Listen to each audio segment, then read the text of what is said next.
not feel like it with the warm weather, but believe it or not, fall is officially here, and the high school football regular season is halfway over. Welcome to Week 5 of Football Friday, where all 6 of our teams are in action and in need of some tallies in the win column. Neuqua Valley comes into Metea Valley riding a 3-game losing skid after dropping a tough game to Naperville Central last Friday. The Mustangs have lost 2 straight after starting the season 2-0 and are fired up at the chance to defeat the Wildcats for the first time in program history in search of win number 3. Trailing 7-0 in the opening quarter, Mustang quarterback Charlie Larson drops back and finds a wide-open CJ Jordan for the touchdown to tie the game at 7-7 after the deep ball. Neuqua takes a 17-14 lead into halftime, but coming out of the break, Pierce Stevens takes the handoff from Drake Meneke and pinballs through the defense before breaking into the open field for a 35-yard touchdown run. The Wildcats go up 24-14. Neuqua leading 30-14 in the fourth quarter when Larson finds Marcus Stewart from 18 yards away. The Mustangs get the 2-point conversion and are back within 1 score, down 30-22. But the Wildcat rushing attack is too strong. Andy Barkley takes the pitch to the right and shakes off defenders with a spin to the middle and races to the end zone. That puts the game away as Neuqua Valley holds off Metea by the score of 37-22. Naperville North has had a challenging opening schedule and has a 2-2 record to show for it. It does not get any easier for the Huskies as they welcome Lockport to town. The Porters have lost 3 straight games, but to 3 very strong opponents. After a quiet opening half, Naperville North takes a 10-6 lead on a short touchdown run from William Elo up the middle.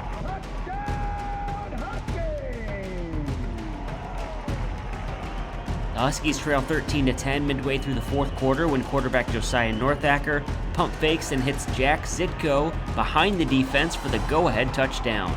North is back in front with a 17-13 lead. Less than a minute later, the Porters have an answer. Brendan Meecher unloads a deep ball down the sideline to Colton Benet, who hauls in the pass and fights off defenders for the long touchdown to put Lockport up 20-17. With just seconds to go in the game, Naperville North drives and sends Leo Taylor out for a 56-yard field goal attempt. The kick is online, but just falls a yard or 2 shy of the goal post. The Porters escape with a narrow 20-17 win over the Huskies, another heartbreaker for the Blue and Orange, who dropped to 2-3 on the year.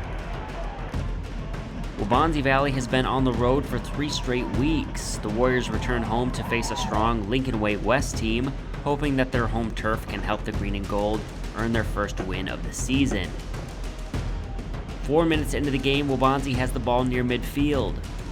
Quarterback Alexander Ochoa throws a deep ball to Gavin Ali Hanlon, who hauls in the pass and takes it in for 6. An early strike puts the Warriors up 7-0.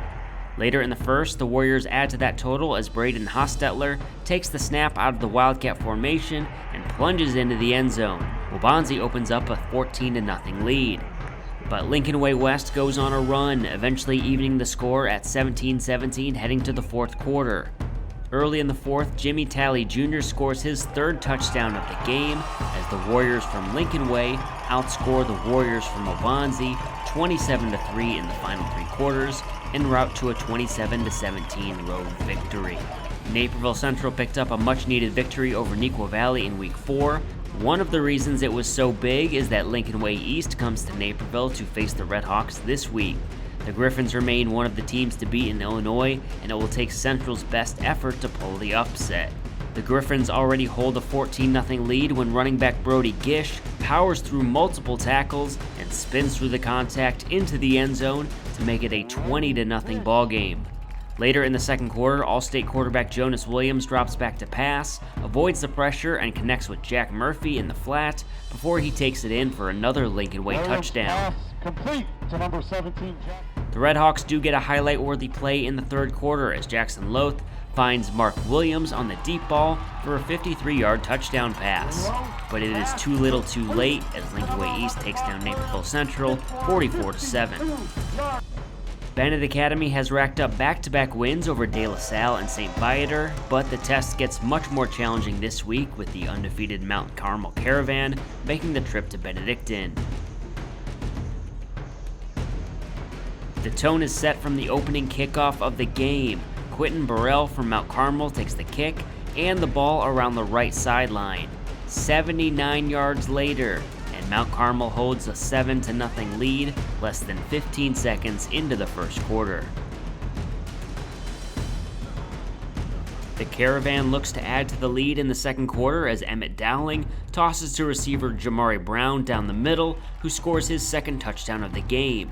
Not much drama in this one as Mount Carmel leads from start to finish and goes on to win 48-0 over the Red Wings. There is not much good news in the standings for any of our teams following Week 5. Neuqua Valley gets a much-needed victory to keep postseason dreams alive, but Benet Academy remains the lone local team with a record above 500 at 3-2. Next week, the calendar flips to October, but don't be afraid, it should be an exciting night of football. Naperville North stays home to welcome Sandburg, while Naperville Central visits Lockport. Waubonsie Valley welcomes Normal West for a trip to Aurora, as Neuqua Valley heads to homewood Flossmoor. Benet Academy has a home matchup against rival St. Patrick, while Metea Valley has the unenviable task of visiting Lincoln Way East. We'll see you once again next week for another edition of Football Friday. I'm Justin Cornwell. Thanks for watching.